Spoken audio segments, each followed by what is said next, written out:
I'm not even sure what I want to talk about today. Just being totally honest with you. I see so much things happening in the world, and I have so many feelings about the stuff that is happening. I feel happy and I feel sad at the same time. And so I want to speak on maybe those two emotions and happiness in general, because we can go through the entire day, our 24 hours, and if we have one thing that happens to us that didn't go our way or was out of our control, we can spiral very, very quickly and focus on the one bad thing, which is very easy for us to do. Like I said, our brain defaults to negative. We come up with worst case scenarios. We're worry warts. Those are very low vibrating energies, and they can consume you very, very quickly. So you have to make the conscious decision to choose better. And so in order to focus on better feeling thoughts and choosing happiness and choosing joy and choosing gratitude, I make lists of things that are going well in my life. If I find that I'm getting angry or frustrated, which happens more often than not. I mean, I hope that I'm being as real as possible. And sometimes I still feel like social media in general can kind of skew our reality, our news feeds, the media, they all skew our reality. It's interesting, and I can get on that maybe here in a second, on how our immediate reality is not actually truth. It's opinion that we have generated based on likes and dislikes in in what we are receiving in as information. But choosing happiness is a choice. So, and just like anything, the compound effect takes place. So if you start focusing on negative things, you hear people say, when it rains, it pours. When they focus on bad things, more bad things happen, because that's the energy that you're putting out into the world. And the world is like a boomerang. The universe is like a boomerang. Whatever you throw out there is what you're going to get back. So if you're throwing out hate and negative comments, negative reactions, if you're pointing fingers, if you're always focusing on bad things, that is exactly what you're going to get back. So if you say, I never have any money, well, guess what? You're just telling the universe that you don't have any money, and so take all my money because I'm never going to have it. Or if you're like, the only luck I ever have is bad luck. Well, you're putting that out in the world that bad luck is coming to you. If you throw out bad luck, then bad luck's going to come back. So how do we change this? It starts with your thoughts. Everything that manifests in your life at some point in time has started with a thought. Your brain, your mind is a very, very powerful tool. And if you know how to use it correctly or properly, you can manifest whatever the fuck your heart desires, good or bad. So this is where you need to be very, very clear on what it is that you are putting out into the world and what it is that you are asking for on a conscious level. What actions are you taking? How are you feeling energetically? Sometimes we say things like, I'm fine, I'm fine, I'm fine. Yet our body is screaming anxiety, or we can barely peel ourselves off the couch to go for a walk because we are just like in such a blah. So, is your mind, body, and spirit in alignment? For one, how do we get those things in alignment? Well, a body in motion creates more motion. A body in motion tends to stay in motion. So first I would say is get your ass moving. Energy can be really stuck. So if you find that like you're being like really negative or you're starting to spiral, I encourage you to get off the couch and go do something. Go do something you haven't done before. Do fucking jumping jacks. Go for a walk. Go put your feet on Mother Earth. Go put your feet in the ground. Watch out for the dog poop.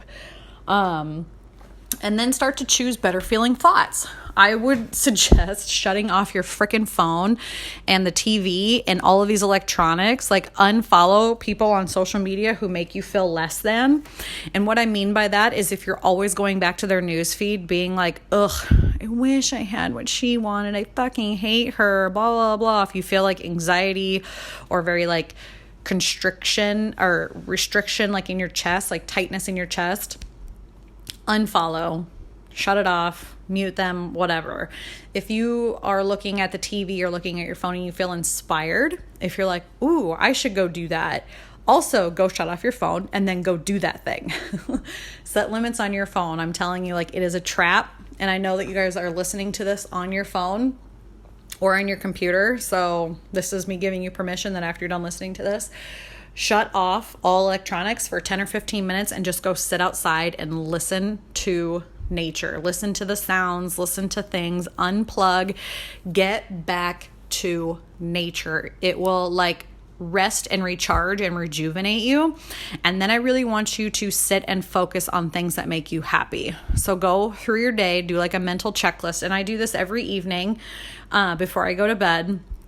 And by every evening, I mean probably 90 to 95% of the time. Progress not perfect. There's some times that I go to bed and I just am like zonked out. There's other nights where I'm like, I'm going to be mad because I fucking hate the world. And I just go to bed mad. And then I wake up angry the next day, which just means that I need to practice this more often than I don't. So what I do is as I'm laying in bed, I sometimes will read on my phone before I put my phone up. And that's something that I'm working on next. I would really like to get like I just need to get like a lamp. I really like reading before bed because I feel like those thoughts kind of like float into my brain and then I can absorb the information at night. So I like to read about things in the evening. And then I always have like crazy fucking dreams, but that's neither here nor there. So what I like to do is go through things that made me happy throughout the day. What went well throughout my day so that I can practice gratitude right before bed. And then I also say thank you to each of those things. This may sound weird, whatever, but this is what I do. And I'm telling you, it freaking works. Try it for a couple weeks and see if you feel any better. Which, side note, I just found out, actually, Fitbit was the one that put this out. So they're saying that new research suggests that it takes 10 weeks for a habit to fully form. 10 weeks. So it takes 2 weeks for it to like start to absorb into your brain. That's where most people are like, okay, I need to, this is starting to work. That's where you start to see the results. 2 weeks. But it takes 10 weeks for you to make it an actual habit. So if you're working on something right now and you're like 3, 4, 5 weeks in and you're like, wow, this sucks, I'm not doing it right, or blah, blah, blah, blah, blah. Give yourself grace and go the 10 weeks. See if you can stick with it for 10 weeks and create that healthy habit. So back to my gratitude, my happiness habit. What I do is in the evening, I will recap my whole day. And this also kind of helps me keep like a photographic memory log in my brain, because sometimes we go through things in life and we just are on autopilot. So we don't really like fully absorb what may have happened throughout the day, which is another great reason to have a planner, such as the Law of Attraction Planner or the Passion Planner, because you can look back over your month, over your quarter, over your year, and see your success right before your eyes. I think a lot of times people forget all of the greatness that they've done and the greatness that they've put out into the world because we're so consumed in like, what's next? What's next? What's next? So, mental checklist of what happened throughout your day. One thing that I'm always grateful for in the morning is coffee and meditation. Like I am grateful for those like every single day. I also try to complete my whole morning routine in one shot. Majority of the time it does not happen and it has to be split up into like segments because I have 2 young children. And while I love and appreciate morning routines and recommend everybody has one, little kids don't give a shit about your routine and they will throw you for a loop every single time. And so you have to choose joy and happiness in that moment instead of anger and frustration. Again, it is a choice, because I can be very, very angry if people interrupt my time. My time is very precious to me. I'm not a time waster, and I fucking hate when other people waste my time, or I hate when people say they're going to do something and they don't do something. Ugh, shit like that drives me crazy, which again, not perfect. Give everybody grace, right? But when my kids interrupt me, I'm like, God damn it, I just want to fucking finish what I'm doing. And then I have to say, okay, Sasha, they're just kids. Like, figure it out. You know, they can sit there, put them in the pack and play, put in a movie, give them some breakfast, whatever. You're just going to have to do it in the background. You're going to have to find a way. If this is important to you, you will find a way. And so then I have to like say, I'm choosing happiness in this moment. I'm happy, I'm safe, they're loved, everything is good. And sometimes they just want some extra snuggles and they're fine. Sometimes they just want me to hang out with them for 5, 10, 15, 20 minutes. And then I can go back to my morning routine, finish it up, and then carry on throughout my day. Is it perfect? Absolutely not. Nothing that I do throughout my day is perfect. I've said this before, and maybe I'll do it at some point, is create like a reality show. Just put like a GoPro on so that people can see me like walk around my house and all the shit that I do in a day. Sometimes people are like, wow, I don't know how you function. And I'm like, yeah, neither do I. Lots of personal development and self-awareness and mindfulness. Let's just say that. And so after that, you know, like breakfast, like I had a great breakfast, I have great coffee, I had a great lunch, or maybe I had some really good calls, or maybe I had like inquiries come in throughout the night. Like there's nothing better than having like emails in your inbox or messages in your messenger that say like, I want what you have, sign me up. Whether that be coaching or other products that I offer, other services that I offer, like that's always a feel good. So if things like that happen, I'm like, yes, that was a win today. This is fucking awesome. And then, you know, I've been riding my horses a lot lately. It has been something that I have missed so much because you can't do a whole lot of horseback riding, postpartum or when you're pregnant. I mean, I did a little bit, let's be honest, but you can't do a whole lot. You're limited in the things that you can do. So it just feels really good to be back doing some of those things. And so those things make me really happy. Right now is the time that like lilacs are blooming, and that seems so simple, but that makes me so freaking happy. Like I walk outside and we have like these big out of control lilac bushes. Like I keep telling my husband, like, we need to trim these suckers back because they are like taking over the lawn. But at the same time, I'm like, dang, those smell good. Like I cut a whole bunch and I brought them in the house, and my husband said he came home last night and the whole house smelled like lilacs. And I'm like, good, that was my plan because it makes you happy. And what else? I mean, like good movies or getting all of your thoughts out of your chest, or like connecting and having great conversations. Ow, just hit my finger. I had a really awesome conversation this morning. I was outside swinging on my little bench swing that my husband got me for Mother's Day, which is awesome. At first I was like, what a fucking swing? This is weird. But I love it. I freaking love it. I swing. My husband says I'm an aggressive swinger. So I'm like, I don't know. I swing like really big, and he's like, this is supposed to be like a casual, soft swing, and you're like out here fucking going to town on this swing. I don't know. I'm just extreme in everything I do, I guess. But I'm out there swinging.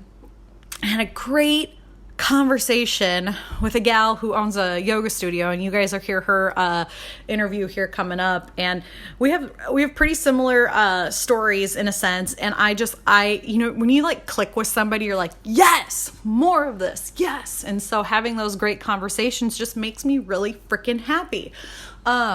Yoga makes me happy. Crystals make me happy. Hippie shit makes me happy. Eyelashes make me happy. Good smelling shampoo makes me happy. A clean house makes me happy. Fresh laundry makes me happy. I can go on and on and on and on, but I think you guys are understanding the point here. Focus on what makes you happy. And then when you are happy and have happy feeling thoughts, you feel better. And good feeling thoughts generate more good feelings. And it's this upward spiral instead of a downward spiral. And so every day I'm spiraling, whether it's good or bad. The choice is yours within reason. And so you just have to make sure that you're doing all that you can in your control to live your best freaking life, to create a life that is in alignment with how you want to feel. And I see so often that we're doing things just because we're going through the motions, or we're doing because that person on social media said that that's what we should be doing, or I'm going to go over here and get this degree, or I'm going to work this job, or I'm going to get this car, or I'm going to do this, I'm going to do that. And a lot of times we're saying yes to those things to make other people happy, or we're saying yes to those things because we think that in the moment it will make us happy. So I want you to take that one step farther. How will this make you happy? Ooh, that's weird. How will this make you happy? If you buy this, how is that going to make you happy? If you do this, how is that going to make you happy? Is it making you happy? Or is it making the other person happy? Or are you just doing it because you think that that's what you should be doing? And so this is where that inner guide, that intuition, that listening to that soul's desire, you have to shut off the noise. Retrain your brain to shut off the noise. This is where meditation comes in, you guys. And again, like, I'm a huge, huge advocate. I don't know if advocate's the right word. I'm a huge believer in meditation and just mindfulness in general, because we are being influenced every day and every way. And if I can influence you to shut off the noise and listen to what you want, then I've done my job. I don't want you to do everything the same exact way that I do it. I don't want you to go through and list all the things that made me happy. I want you to actually ask yourself, what made me happy today? What made you happy today? And this is, again, where like the beauty of a coach comes in, or the beauty of a mentor, because they can help you figure out how to shut off that noise. Sometimes we're so disconnected from what we want. We know what we don't want, yet we don't know how to get what we actually want. It's so much easier for us to focus on the negative. And sometimes you got to meet people where they're at, right? You know what you don't want. Okay, great. Let's not do those things, and let's figure out what you really want to do. And having an outsider's perspective, we're really easy. It's really quick to like point the finger, or it's really easy to point the finger and say, you should do this. Yet we look at ourselves and we won't do it. I see it all the time. And this is something that really is like a pet peeve of mine on social media, is that everybody's like, I'll be authentically you. And I'm like, except for you're not. So how does that work? You can't tell somebody to be themselves if you're not fucking being yourself. Like, that drives me crazy. I assume the intention's there that they're trying to be themselves. They're just not really sure how to connect the dots. And, I'm still working on speaking my truth. I mean, there's something that's going on right now in the world, and I don't know how to wrap my head around it all, and I don't know how to approach it all. And maybe you guys have been there. Maybe you know what I'm talking about. But privilege and race and gender and these things that are really super uncomfortable conversations for other people, I try to put myself in uncomfortable situations, but I also am fully aware that I am never going to have the same experience as some of these people. And so I'm trying to come at things with an open mind and being more compassionate and more understanding, instead of saying like, oh, well, this should be this way or that should be that way. I'm not in that person's shoes. I don't know their story. I have not experienced the same things that they have in their life. So who am I to say how they should feel or how they should act? And I feel like we project our opinions onto others before we truly understand where they may be coming from. And this is where that self-awareness, that self-journey, that self-discovery really comes from. Because when you can't understand who you are and be comfortable and confident in what it is that you bring to the table, you can have more compassion for others and become less reactive to other people's thoughts, opinions, and experiences, and just say, I understand why you may feel that way. I have a different experience, and that's okay, right? Like, how can I support you? I can't tell somebody to do something if I've never personally experienced it myself. And I think this happens a lot, where we just say, oh, well, this worked for that person, so why don't you just do it too? Great. I understand that you're trying to help, but you're also not being helpful because you're not being understanding and you're not trying to put yourself in my shoes. So that's, I guess, one of the biggest journeys or biggest lessons that I've learned on this personal development journey is put yourself in somebody else's shoes. How would you feel if you went through that same exact experience? And your answer may change. based on how you put yourself in their shoes. Okay? I hope I'm making sense. So,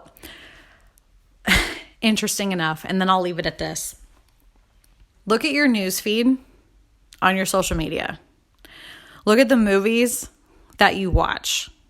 Look at the things that you are consuming on a consumer level. Look at those things. Those are all coming at, let's see, everything that you are absorbing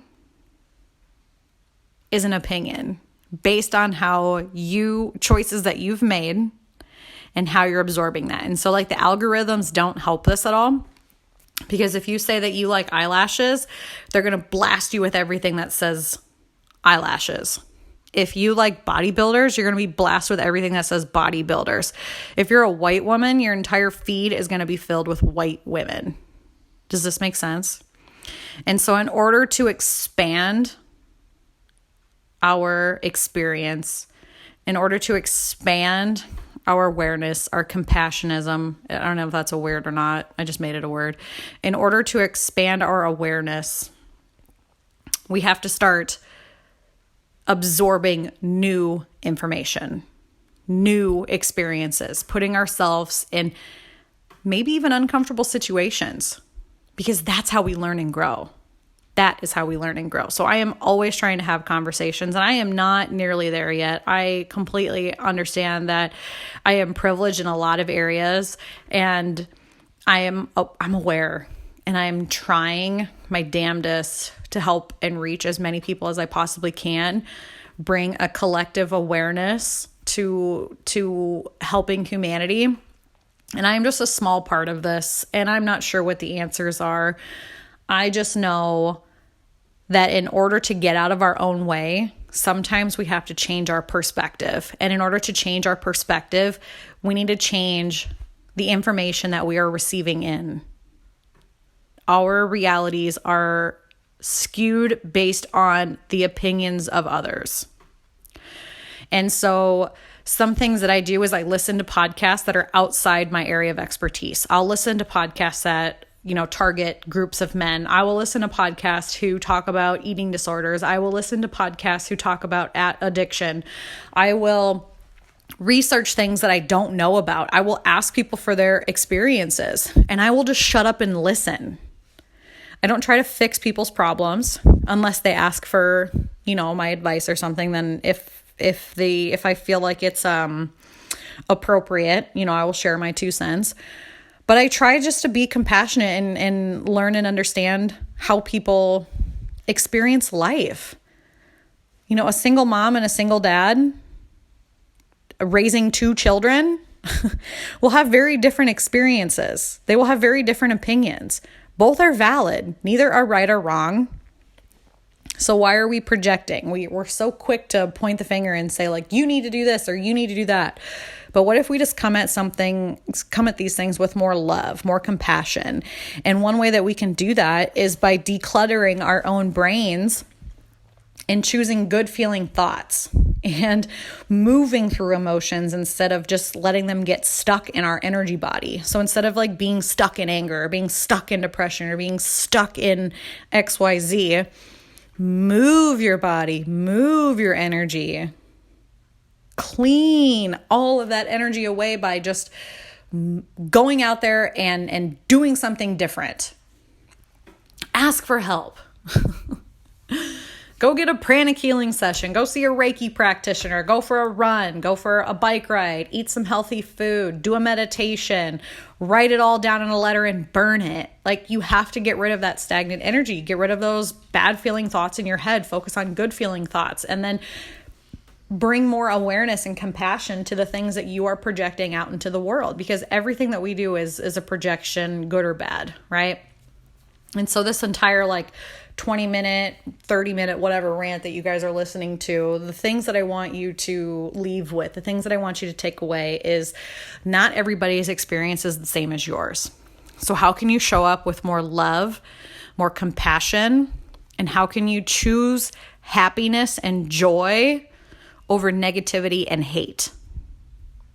That is what I want to leave you with. So it's so interesting. I just start recording and I never know what I'm going to say. And I hope it comes off as I have good intentions behind these podcasts. And I hope you guys get some sort of nugget out of this. And I hope that this can leave you a little happier, a little healthier, inspired. And I hope that you can create the change that you need in your life in order to help yourself and help others, right? It's the ripple effect. You work on yourself first, and then you can help those around you. Energy is contagious. It is, good or bad. So choose better feeling thoughts majority of the time, and it should be a win-win. Anyways, that's all I got for you guys today. I will catch you later. Thank you for listening to the Sasha Davis podcast. It would mean so much to me if you could take 3 seconds out of your day and leave me an honest review on your podcast app, or take a quick screenshot and share to your social media and tag a friend, letting us know what you enjoyed most about this episode. And as always, for free resources and ways to work with me, head on over to my website, sashadavis.com, or send me a message on Facebook or Instagram at sasha.davis. And I hope you guys have a kick-ass day.